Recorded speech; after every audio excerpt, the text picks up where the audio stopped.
Welcome to the Truth in Crime Case Files. Lillian Westcott was the kind of woman who seemed to have everything perfectly in place. At 42, she had carved out a life that balanced professional success with personal fulfillment, all while radiating a warmth that drew people to her. As a successful interior designer, Lillian had an eye for detail and a flair for transforming ordinary spaces into havens of beauty and comfort.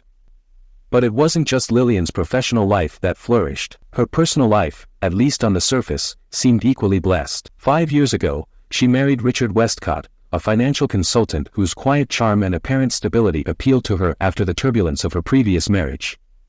Lillian had been through a difficult divorce, but when she met Richard, it felt like a fresh start. He brought with him a teenage daughter, Ava, from his previous marriage, and Lillian had 2 children of her own, Olivia, now 16, and Jacob, 12. Together, they formed what many in their suburban community of Oak Ridge considered a model blended family. Lillian grew up in a small town, the youngest of 3 sisters in a loving but strict household. Her father was a high school principal, and her mother ran a small but successful flower shop. Lillian's creative inclinations were evident from a young age. She would spend hours rearranging the furniture in her room, painting, and drawing floor plans. After graduating from high school, she attended a design school in New York, where she honed her skills and developed a network of contacts that would serve her well throughout her career. By the time Lillian was in her mid-30s, she had built a thriving interior design business. Her talent was matched by her ability to connect with clients, understanding not just their needs but also the emotions tied to their living spaces. When Lillian met Richard at a charity event hosted by a mutual friend, she was immediately drawn to his calm demeanor and the sense of security he seemed to offer. Richard, at 39, was a financial consultant with a solid reputation. He was handsome in a conventional way. Richard had been married once before, who had left him shortly after Ava was born. The divorce had been amicable, but it left Richard wary of relationships. That is until he met Lillian. Who had been restless and career-driven, Lillian was warm, nurturing, and seemed genuinely interested in building a life together. For Lillian, Richard represented stability. After the emotional roller coaster of her previous marriage, she was ready for a partner who was dependable and grounded. Richard's steady job and commitment to his daughter Ava made him seem like a safe bet. Within a year of meeting, they were married in a small but elegant ceremony, attended by close family and friends. The Westcott home, a spacious 4-bedroom house in the upscale neighborhood of Oak Ridge, was Lillian's pride and joy. She had meticulously designed every room, blending Richard's more conservative tastes with her own vibrant style. The house became a symbol of their new life together, a place where they hoped to build lasting memories. The blending of their 2 families was not without its challenges. Ava, Richard's daughter, was initially resistant to Lillian's presence in her life. At 12, Ava was already struggling with the typical angst of adolescence, compounded by her parents' divorce. She missed her mother, who had moved out of state, and she wasn't thrilled about Lillian stepping into a maternal role. While Lillian tried to be patient and understanding, she couldn't shake the feeling that Ava would always see her as an outsider. Lillian's own children, Olivia and Jacob, were more accepting of the new family dynamics. Olivia, a bright and sociable teenager, was excited about having a new stepfather and stepsister, although she noticed the tension between Ava and her mother. Jacob, still young enough to be adaptable, welcomed Richard into his life without much fuss. He enjoyed the fact that Richard often took him fishing or to baseball games, activities his own father had never shown much interest in. Despite the initial awkwardness, Lillian was determined to make the family work. She organized weekend outings, family dinners, and even a summer vacation to the coast in hopes of bonding everyone together. There were moments when it seemed like the plan was working. Ava would laugh at one of Richard's jokes, or Olivia and Jacob would include Ava in their games. But those moments were fleeting, and beneath the surface, tension simmered.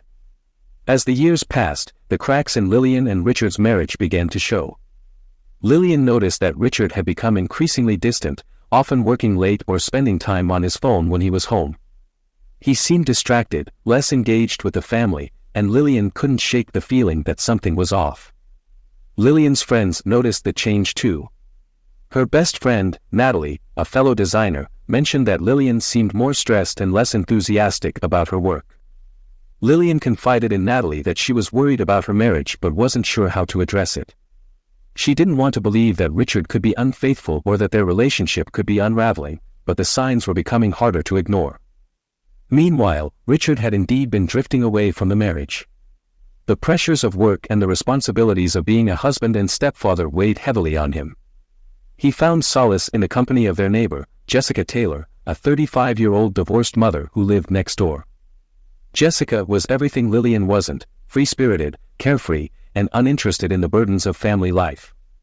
What started as innocent conversations over the garden fence soon developed into something more. Richard's affair with Jessica was his escape from the pressures of his life with Lillian. It was a secret that made him feel alive again, though it also filled him with guilt. He knew that Lillian didn't deserve to be betrayed, yet he couldn't bring himself to end the affair or his marriage. He was caught between two worlds, unable to fully commit to either. As Richard and Jessica's affair intensified, Lillian's suspicions grew. She noticed the subtle changes in Richard's behavior: how he would avoid her gaze, how his phone was always on silent, how he suddenly had more business trips to attend. But Lillian, ever the optimist, tried to convince herself that these were just the growing pains of a long-term relationship. She had built her life on the belief that love and patience could overcome anything, and she wasn't ready to give up on her marriage just yet. Lillian's world, meticulously crafted and carefully maintained, was on the brink of collapse. The very foundation of her life, her marriage, her family, her home, was cracking, and she didn't yet realize that it was only a matter of time before everything came crashing down. November 3, 2009 started like any other Saturday in the Westcott household. The autumn chill had set in, and the oak trees that lined the streets of Oak Ridge were shedding their leaves, casting a golden hue across the neighborhood. Lillian had spent the morning tending to her garden, carefully preparing her flower beds for winter.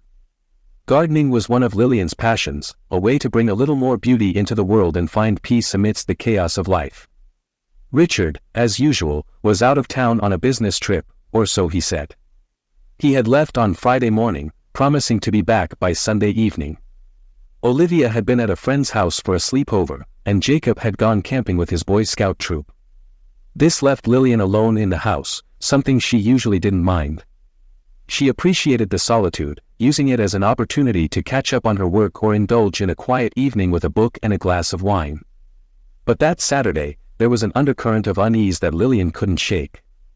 She had tried calling Richard the night before, but the call had gone straight to voicemail. He hadn't called back, which was unusual for him, even if they had been growing distant lately. As the day wore on, Lillian's sense of dread deepened, though she couldn't quite put her finger on why. It was late afternoon when Olivia returned home from her sleepover, the brisk November air nipping at her cheeks as she walked up the driveway. She noticed that the house was unusually quiet. Normally, she would have been greeted by the smell of dinner cooking or the sound of her mother moving about the house. But today, there was nothing but silence. "Mom," Olivia called out as she opened the front door and stepped inside. The house was dim, with the curtains drawn and no lights on. She set her overnight bag down in the hallway and headed upstairs, assuming her mother was napping or working in her home office. As Olivia reached the top of the stairs, she noticed that the door to the master bedroom was ajar. A strange, metallic smell wafted out, something that sent a shiver down her spine. She pushed the door open and stepped inside, her eyes struggling to adjust to the dim light. What she saw next would haunt her for the rest of her life. Lillian lay on the floor near the foot of the bed, surrounded by a pool of blood that had soaked into the cream-colored carpet. Her once vibrant green eyes were lifeless, staring blankly at the ceiling. Her body was twisted unnaturally, her nightgown torn, and there were multiple stab wounds on her chest and abdomen. The room was in disarray, with furniture overturned and belongings scattered everywhere, as if there had been a fierce struggle. For a moment, Olivia couldn't comprehend what she was seeing. It felt like she had stepped into a nightmare. She froze, her breath catching in her throat as her mind struggled to make sense of the horror before her. "Mom," she finally screamed, her voice cracking with panic. But there was no response. No movement. No sign of life. In that instant, the reality of what had happened hit her with the force of a freight train, and she crumpled to the floor, sobbing uncontrollably. After what felt like an eternity, Olivia managed to scramble to her feet and grab her phone from her pocket. With shaking hands, she dialed 911, her voice barely above a whisper as she tried to explain what had happened. "Please, help me. My mom, she's dead. There's so much blood. I don't know what to do, please hurry." Olivia's words were jumbled and frantic, her voice thick with tears. The 911 operator tried to calm her down, instructing her to stay on the line and wait for the police and paramedics to arrive. The police arrived within minutes, the sound of sirens piercing the quiet afternoon. 2 patrol cars pulled up to the Westcott house, followed by an ambulance. Neighbors, drawn by the commotion, began to gather on the sidewalk, murmuring in confusion and concern. The peaceful facade of the Oak Ridge neighborhood had been shattered, replaced by an air of dread and disbelief. Officer James Blake, a seasoned member of the Oak Ridge Police Department, was the first to enter the house. He had been on the force for nearly 20 years and had seen his fair share of crime scenes, but nothing could have prepared him for what awaited him inside the Westcott home. As Blake stepped into the master bedroom, his heart sank. The scene was gruesome, a stark contrast to the neatly kept home. Lillian's body lay in a twisted heap, the blood around her now darkened as it began to dry. The room looked as though it had been ransacked, but Blake could tell that this was no ordinary robbery gone wrong. There was something deeply personal about the violence that had been inflicted on Lillian. "Jesus," Blake muttered under his breath, glancing at his partner, Officer Sarah Collins, who had followed him into the room. Sarah was younger, newer to the force, and it was clear from the look on her face that she was struggling to hold it together. "Secure the scene," Blake instructed, trying to keep his voice steady. "And make sure the girl is taken care of. We'll need detectives on this immediately." Sarah nodded, swallowing hard as she turned to leave the room. Blake took a deep breath and crouched down beside Lillian's body, careful not to disturb anything. He needed to take in every detail, every clue, no matter how small. The knife wounds on Lillian's body told a story of rage, a frenzied attack that had likely lasted only minutes but would leave scars on everyone involved for a lifetime. There were signs that she had fought back, that she had tried to fend off her attacker, but in the end, she had been overpowered. As Blake stood up and surveyed the room, his eyes were drawn to the nightstand. There, lying in plain sight, was Lillian's phone, the screen cracked as if it had been thrown in the struggle.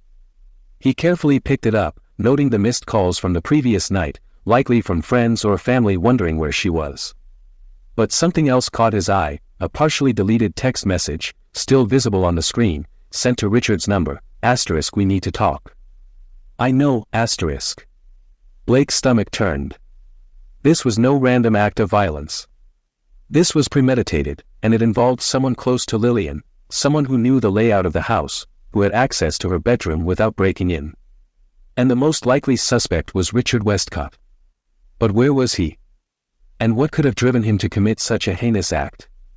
Within an hour, the house was swarming with police, detectives, and crime scene investigators.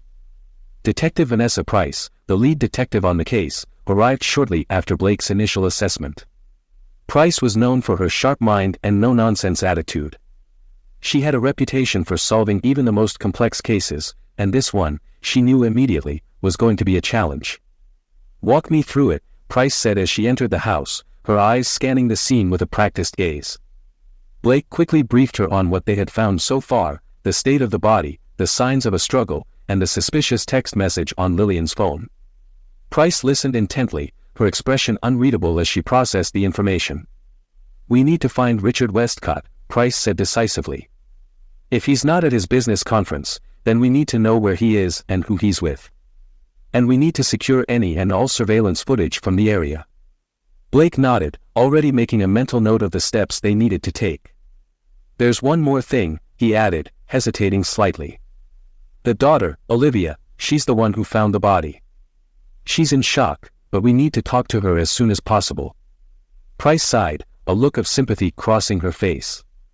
She had seen this too many times, children caught in the crossfire of adult conflicts, left to pick up the pieces after the unthinkable had happened. "We'll talk to her," Price said softly. "But first, let's get this scene processed. We need to make sure we don't miss anything." As the crime scene investigators began their work, meticulously combing through every inch of the house, Price turned her attention to the bigger picture. She knew that this case would be more than just about solving a murder, it would be about uncovering the hidden truths behind the facade of the Westcott family, and understanding the dark forces that had driven someone to commit such a brutal act. And as she stood in the middle of the blood-soaked bedroom, surrounded by the echoes of violence and loss, Price couldn't shake the feeling that this was only the beginning of a much darker story. Detective Vanessa Price knew the first 48 hours after a murder were crucial. With the crime scene secured, she shifted her focus to locating Richard Westcott. Despite his claim of being on a business trip, Richard's phone records revealed he hadn't left town. In fact, he had been in Oak Ridge the entire weekend, shattering his alibi. Price's team tracked Richard's movements, uncovering that he had spent Friday night at Jessica Taylor's house, his neighbor and secret lover. Jessica was brought in for questioning. Nervous and visibly shaken, Jessica admitted to the affair, but swore she knew nothing about Lillian's murder. She was supposed to be out of town, Jessica said, her voice trembling. Richard told me they were having problems, but, murder? I had no idea. This revelation was a bombshell. Price suspected that Lillian had confronted Richard about the affair, leading to a heated argument that spiraled out of control. But without Richard in custody, these were just theories. Meanwhile, forensic evidence from the crime scene pointed to an intense struggle. Lillian had fought for her life, scratching her assailant. Investigators found skin cells under her fingernails, a crucial lead. DNA testing would take time, but Price was confident it would match Richard's. The search for Richard intensified, and the case garnered media attention, putting pressure on the police. 2 days later, Richard was found in a motel on the outskirts of town, disheveled and attempting to flee. When officers stormed the room, Richard offered no resistance, his eyes hollow as they cuffed him.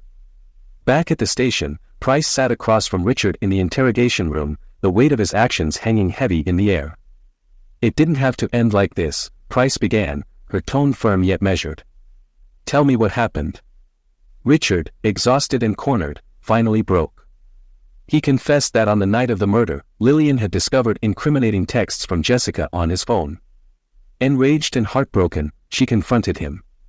A vicious argument ensued, escalating to violence. In a moment of blind fury, Richard grabbed a knife from the kitchen and attacked her. "I didn't mean to. I lost control," Richard muttered, his voice choked with regret. "She kept saying she knew, that she was going to leave me. I couldn't let her go." Price remained stoic as Richard's confession confirmed her worst fears. This was a crime born of betrayal, desperation, and unchecked rage, tragic in its inevitability.